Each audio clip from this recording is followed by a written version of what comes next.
Affiliate marketing business आपके लिए highly rewarding हो सकता है, लेकिन अगर आपने कुछ गलतियां कर दी तो वो आपकी प्रोग्रेस को स्लो डाउन कर सकता है और इवन इट में stop you from succeeding all together in further upcoming times. आखिर ऐसा क्यों है और ऐसी वो कौन सी गलतियां जो लोग करते हैं जिसकी वजह से उनकी अफिलिएट मार्केटिंग की जो ग्रोथ है वो रुक जाती है या फिर धीमी हो जाती है। चलिए उसी के बारे में आज के इस वीडियो में पूरा जानते हैं। इससे पहले अगर आप पहली बार इस चैनल पे आए हैं, पहली बार आप इस वीडियो को देख रहे हैं, तो आपको बता दें, हाय, माय नेम इज़ प्रखर Kulshreshtha from cash influencer YouTube channel. This channel is all about how to make money online, how to create a passive income so that you can create a life of true freedom, so that you can achieve time, money and location freedom। तो इसलिए सबसे पहले channel को कीजिए subscribe और subscribe करने के बाद नोटिफिकेशन बेल आइकन ज़रूर दबाइएगा। चलिए अब करते हैं शुरुआत और एग्जैक्टली जानते हैं आखिर कौन सी वो अफिलिएट मार्केटिंग में मिस्टेक्स हैं जो आपको अवॉइड करनी चाहिए 2025 में, जिसकी वजह से आपकी प्रोग्रेस फास्ट हो सके। ठीक है, चलिए वन बाय वन जानते हैं और नोट्स बनाने के लिए तैयार रहिएगा। पहले बताएंगे क्या मिस्टेक्स हैं, उसको कैसे सुधारा जा सकता है ये भी बताएंगे। सबसे पहला लोग गलती ये करते हैं, वो एक गलत निश को चूज़ कर लेते हैं। जो उनके मन में आता है, जो उनको अच्छा लगता है, वो निश वो अपने आप चूज़ कर लेते हैं, और जो कि ऐसा बिल्कुल भी नहीं करना चाहिए। ठीक है, और आपको हमेशा ऐसा निश चूज़ करना चाहिए जो कि ट्रेंडी हो, जो लुक्रेटिव हो, जहाँ पर आपका इंटरेस्ट भी होना चाहिए। लोग अक्सर ये करते हैं, उनके इंटरेस्ट का नहीं होता निश, फिर भी उसको कंसिडर कर लेते हैं, उसके ऊपर कोई नॉलेज नहीं होती फिर भी कंसिडर कर लेते हैं और उसके प्रोडक्ट्स को प्रमोट करना शुरू कर देते हैं। तो इसलिए आपको क्या करना चाहिए, पहले नीश का अच्छे तरीके से रिसर्च कर लेना चाहिए, ये फाइंड आउट करना चाहिए कि क्या इसमें कंसिस्टेंट डिमांड है और कम कंपटीशन है या फिर नहीं। ऐसा कुछ आप चूज़ कीजिए जो पैशनेट हो, जो आपसे रिलेट करता हो, जिसमें आपको एक्सपीरियंस हो, जो आपको अच्छा लगता हो। और ये सब पता करने के लिए गूगल ट्रेंड्स और कीवर्ड प्लानर का आप यूज़ कर सकते हैं कि क्या सच में उसमें कुछ सर्चेज आ भी रहे हैं या फिर नहीं आ रहे हैं। देन स्टेप नंबर 2 है, आप लो क्वालिटी प्रोडक्ट्स को प्रमोट करते हैं जिसकी वजह से आपको कम वैल्यू प्रोवाइड करनी पड़ती है लोगों को, या फिर आप वो वैल्यू प्रोवाइड नहीं कर पाते हैं जिसकी वजह से आपके पास जो कस्टमर्स हैं वो हैप्पी रहें और आपके पास वो बार बार प्रोडक्ट को परचेज करते रहें। सो रिकरिंग कमीशन आपको नहीं मिल पाता and you are left with unhappy customers and refund requests. तो इसको कैसे रिमूव करना है, कैसे ठीक करना है, आप पहले तो अगर कोशिश ये कीजिए प्रोडक्ट परचेज कर सकें तो पहले खुद आप परचेज कीजिए और उसको यूज़ कीजिए प्रमोट करने से पहले, और एक ऑनेस्ट रिव्यू और ऑनेस्ट ओपिनियन, अपना फीडबैक उस प्रोडक्ट के बारे में दूसरे लोगों को दीजिए, और क्यों आखिर वो लोग आपके लिंक से परचेज करें इसके बारे में भी ज़रा ज़रूर बताइए। क्योंकि प्रोडक्ट को प्रमोट करने वाले तो बहुत सारे लोग हैं, लेकिन आखिर आपसे ही क्यों परचेज किया जाए, राइट। सो ऐसे प्रोडक्ट्स को आपको प्रमोट करना है जो क्वालिटी में अच्छे हों और जिनकी रिलायबिलिटी अच्छी हो, जो लंबे समय तक चले, जिसको कि कोई भी अगर परचेज करे तो फिर अब्यूज़ ना करे। इग्नोरिंग द टारगेट ऑडियंस, अक्सर लोग गलत टारगेटेड ऑडियंस के पास अपना प्रोडक्ट भेज देते हैं और आपको पता ही नहीं होता कि आखिर एग्जैक्टली आपकी टारगेट ऑडियंस है कौन, क्या उसके पेन पॉइंट्स हैं और क्या उनकी प्रेफरेंसेज है, वो आखिर चाहते क्या हैं। तो ऐसे में आपको एक कस्टमर अवतार बनाने की ज़रूरत पड़ती है जिससे कि आप अपने ऑडियंस को बेहतर तरीके से समझ सकें। आप अगर चाहें तो इसके लिए पोल्स कर सकते हैं, सर्वे रिलीज कर सकते हैं, या फिर सोशल मीडिया की जो इनसाइट्स है उसमें जाके पता कर सकते हैं। और आपको हमेशा एक चीज़ पर फोकस करना चाहिए और वो है to provide solutions for their problems. उनकी प्रॉब्लम्स को अगर आप सॉल्व कर रहे हैं, ऐसा कोई सॉल्यूशन प्रोवाइड कर रहे हैं, then definitely they will purchase the product, और वही आपकी सही टारगेटेड ऑडियंस है। एक और गलती लोग करते हैं कि वो सिर्फ एक ही ट्रैफिक सोर्स पर डिपेंडेंट रहते हैं। फॉर एग्जाम्पल, या तो वो पेड एड्स का हो सकता है, Google ads, Facebook ad, YouTube ad, Instagram ad, LinkedIn ads, या फिर इसके अलावा बैनर एड्स, और या फिर वो सिर्फ फ्री वाले ट्रैफिक की ओर ही डिपेंडेंट रहते हैं, जो कि ऐसा नहीं करना चाहिए। The more you have traffic sources, the more you can diversify, the more you are beneficial, and in long term you will be able to earn more commissions. तो जितने ज़्यादा ट्रैफिक सोर्स हो सके उतने ज़्यादा इंक्लूड कीजिए, चाहे वो सोशल मीडिया हो, एसईओ हो, ईमेल मार्केटिंग हो, पेड एड्स हो, या फिर कुछ और भी हो, यानी कि इन्फ्लुएंसर एजेंसीज भी हो सकती हैं। तो आपको एक ईमेल लिस्ट बनानी है जिससे कि आपके पास एक कंसिस्टेंट ऑडियंस बनती रहे, जिसको कि आप हमेशा रीच करते रहें और कोई भी प्रोडक्ट प्रमोट करके अच्छा खासा पैसा कमाते रहें।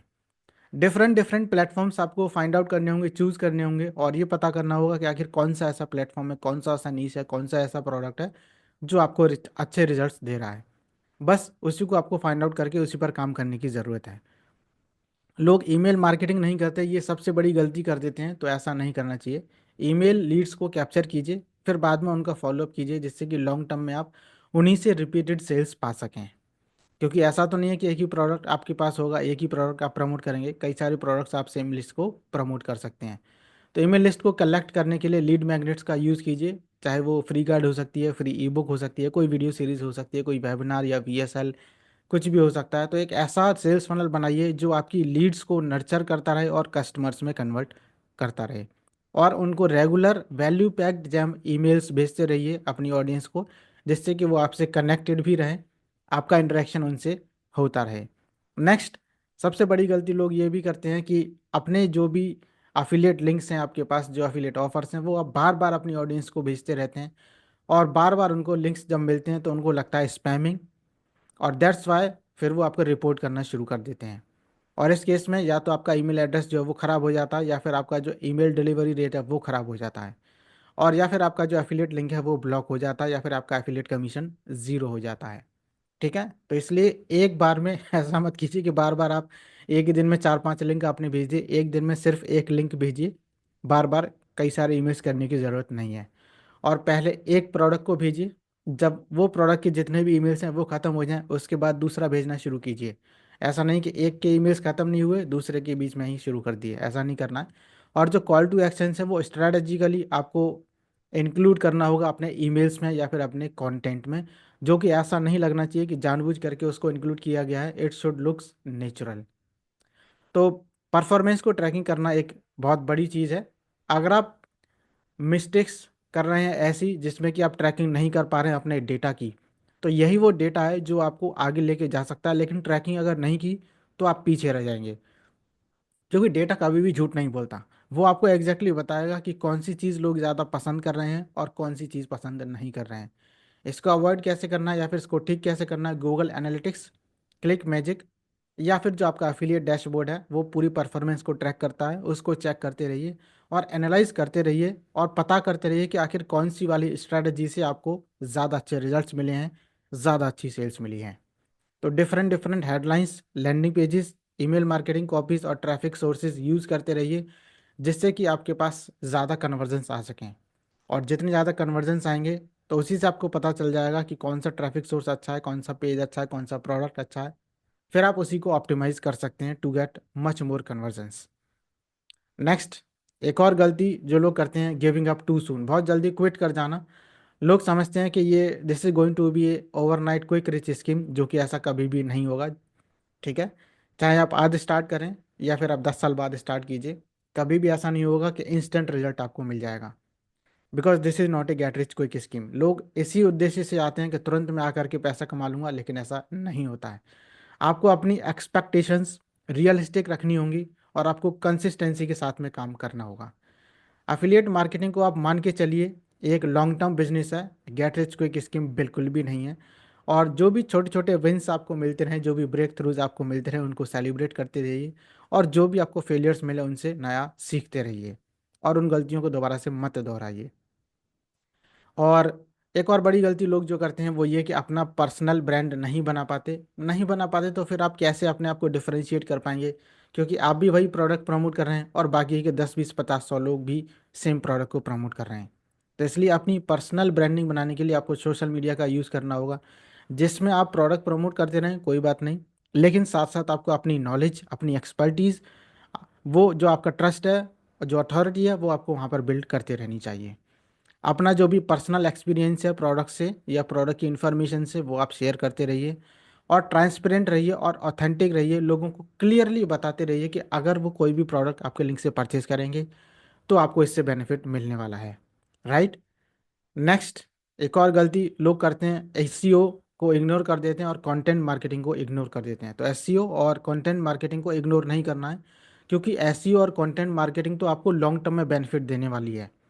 ठीक है, आपको शॉर्ट टर्म में ग्रोथ चाहिए, पेड एड्स है, लेकिन लॉन्ग टर्म के लिए आपको पैसा कमाना है तो फिर एसईओ और ऑर्गेनिक मार्केटिंग आपको करना ही पड़ेगा। इसके लिए आप ब्लॉग पोस्ट बना सकते हैं, यूट्यूब वीडियोस बनाइए, वेबसाइट बनाइए, रेलेवेंट कीवर्ड्स के थ्रू ब्लॉग्स लिखिए, और ऐसा कंटेंट जो आपने क्रिएट किया है उसको रैंक में लेकर के आइए। और ये लॉन्ग टर्म का कंटेंट जाहिर सी बात है आज नहीं तो कल ये रैंक में आ ही जाएगा, और लोगों को आप प्रॉब्लम का सॉल्यूशंस देते रहिए इसी अपने ऑर्गेनिक ट्रैफिक के थ्रू। ठीक है, तो इसको इग्नोर बिल्कुल भी नहीं करना है। नेक्स्ट, नॉट अपसेलिंग और क्रॉस सेलिंग। कभी भी ऐसा मत कीजिए सिर्फ एक ही प्रोडक्ट को आपको प्रमोट करना है। आप अपसेल्स भी कर सकते हैं, आप क्रॉस सेलिंग भी कर सकते हैं। नई नई अपॉर्चुनिटीज़ आप लोगों को ला करके दे सकते हैं, जिससे कि आपके पास जो रेवेन्यू पर कस्टमर बन रहा है वो इंक्रीज हो सके। तो ज़रूरी नहीं कि सिर्फ एक ही प्रोडक्ट, उस प्रोडक्ट को सपोर्ट करने में कुछ और प्रोडक्ट भी हो सकते हैं जिनको आप प्रमोट कर सकते हैं। फॉर एग्जांपल, अगर आप योगा का कोर्स कोई भी प्रमोट कर रहे हैं, तो फिर इसके साथ साथ आप योगा मैट्स या फिर कोई म्यूज़िक एल्बम कुछ भी आप इसके साथ में सेल आउट कर सकते हैं, प्रमोट कर सकते हैं। ऐसा कंटेंट आप बनाइए जो पूरा बंडल को प्रमोट करता हो या उसको अपग्रेड करने पर जोर देता हो। ईमेल सीक्वेंस में आप चाहें तो अपसेलिंग कर सकते हैं और क्रॉस सेलिंग भी कर सकते हैं। नेक्स्ट, अगली जो गलती है वो है दूसरे जो सक्सेसफुल अफिलिएट्स हैं उनसे ना सीख पाना। भाई, अगर आपके पास मौका मिला हुआ है कि आप किसी ऐसे पर्सन के टच में हैं जो ऑलरेडी सक्सेसफुल है अपनी लाइफ में, अपने बिजनेस में, तो फिर क्यों ना आपको उससे सीखना चाहिए। और सबसे बड़ी गलती लोग यही करते हैं कि उनके पास में मेंटर होता है, उनके पास में ऐसे अच्छे लोग होते हैं, लेकिन फिर भी वो उनको नज़रअंदाज कर देते हैं, अपने आप को 30 मार्क का समझते हैं, और इसी चक्कर में ज़िंदगी में कभी वो आगे नहीं बढ़ पाते। वो समझते हैं दूसरा उनको क्या ही कुछ सिखा देगा। ठीक है लेकिन ऐसा नहीं है, क्योंकि अगर वो सक्सेसफुल बना है तो किसी ना किसी रीज़न से ही बना है, किसी नॉलेज और किसी सीक्रेट की वजह से ही बना है। ये बात आप तय मान के चलिए कि सक्सेसफुल बनने के कुछ ना कुछ सीक्रेट्स ज़रूर होते हैं जो सभी को मालूम नहीं होते हैं, और जिनको मालूम होते हैं सिर्फ उनको ही मालूम होते हैं, बाकी सबको मालूम नहीं होते। तो जिनको नहीं मालूम है वो उनसे सीख सकते हैं, या तो उनके साथ में रह करके अगर मौका मिल गया है तो सीखिए, इसका सही यूज़ कीजिए टाइम का और नॉलेज का, अपॉर्चुनिटी का, और इसका मिसयूज़ मत कीजिए। तो ऐसी अफिलिएट मार्केटिंग की कम्युनिटीज़ को ज्वाइन कीजिए या फोरम्स को ज्वाइन कीजिए, जहाँ पर आप दूसरे हाईली सक्सेसफुल अफिलिएट्स के साथ नेटवर्क कर सकें, उनसे बातचीत कर सकें, उनकी स्ट्रेटजीज़ के बारे में जान सकें और सक्सेसफुल बन सकें। जो गलती वो कर चुके हैं वो आप ना करें तो ज़्यादा बेहतर होगा।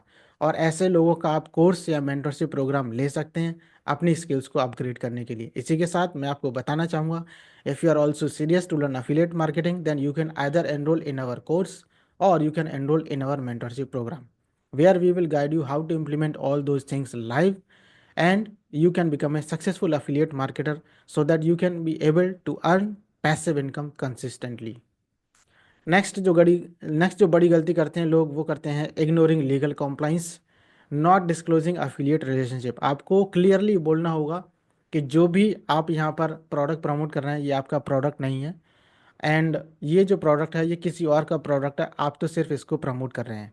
सो जो डिस्क्लेमर होता है ना, वो आपको क्लियरली यहाँ पर मेंशन करना चाहिए अपने लैंडिंग पेजेस पर या फिर अपने सोशल मीडिया पर, जिसको बोलते हैं एफिलिएट डिस्क्लोजर, कि मैं तो सिर्फ इसका एफिलिएट हूँ और मेरी इसकी कोई भी जिम्मेदारी नहीं है, प्रोडक्ट कैसा है, ख़राब है, अच्छा है, डिलीवरी के टाइम या फिर इसकी शिपिंग पॉलिसी, उसमें मेरा कोई भी इन्वॉल्वमेंट नहीं है। I am just an affiliate for the product. ठीक है, if you are interested then only purchase the product, I will not be responsible for any of the loss और एनी डिस्प्यूट्स। ऐसा कुछ करके आप वहाँ पर लिखिए। और मेंटरशिप प्रोग्राम में जब आप आते हैं तो इस तरह का एफिलिएट डिस्क्लोजर हम आपको पूरा लिखा हुआ दे देते हैं, जो आपको सिर्फ कॉपी पेस्ट करना होगा। और एफटी की जो गाइडलाइंस हैं, या इंडिया में अगर आप प्रमोट कर रहे हैं प्रोडक्ट, तो इंडिया की जो गाइडलाइंस हैं एफिलिएट मार्केटिंग की, वो अलग अलग होती हैं। इंडिया की अलग है, बाकी कंट्रीज़ की अलग है। तो वो आपको ध्यान में रखते हुए थोड़ा सा काम करना होगा, जिससे कि कोई भी जो लॉ है वो वायलेट ना हो। और ट्रांसपेरेंट आपको रहना है, आपको क्लियरली बता देना है कि जो भी प्रोडक्ट परचेज किया जाएगा आपके लिंक से, उससे आपको एक कमीशन मिलने वाला है। ठीक है। और एक और बड़ी गलती लोग करते हैं, एक ही बार में बहुत सारे प्रोडक्ट्स प्रमोट कर देते हैं, जिसमें कि लोग कंफ्यूज हो जाते हैं कि आखिर कौन सा प्रोडक्ट उनके लिए बेहतर है, कौन सा वो परचेज करें या फिर ना करें।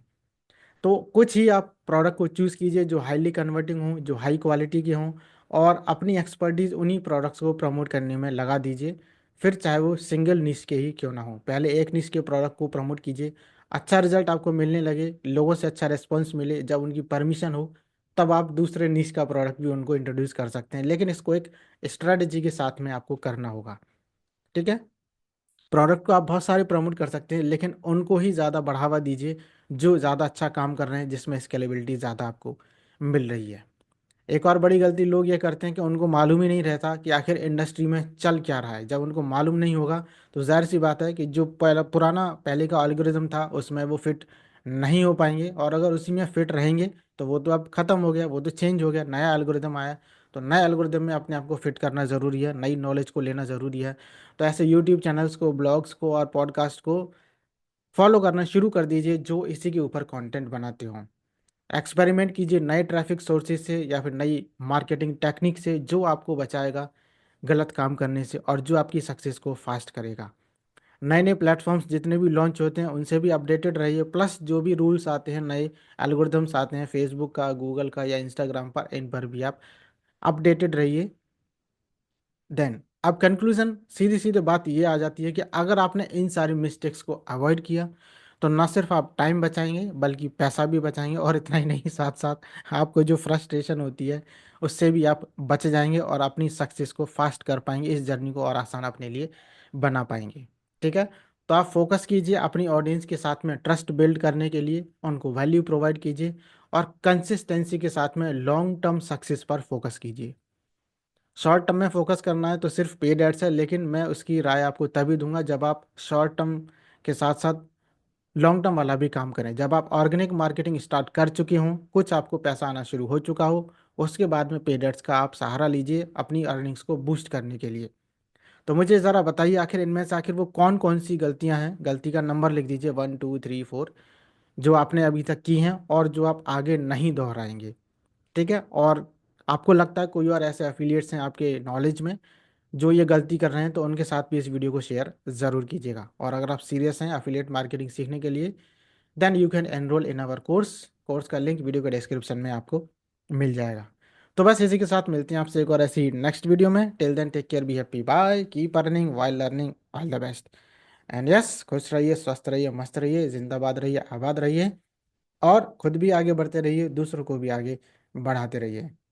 All the best and bye for now. चलिए मिलते हैं नेक्स्ट वीडियो में।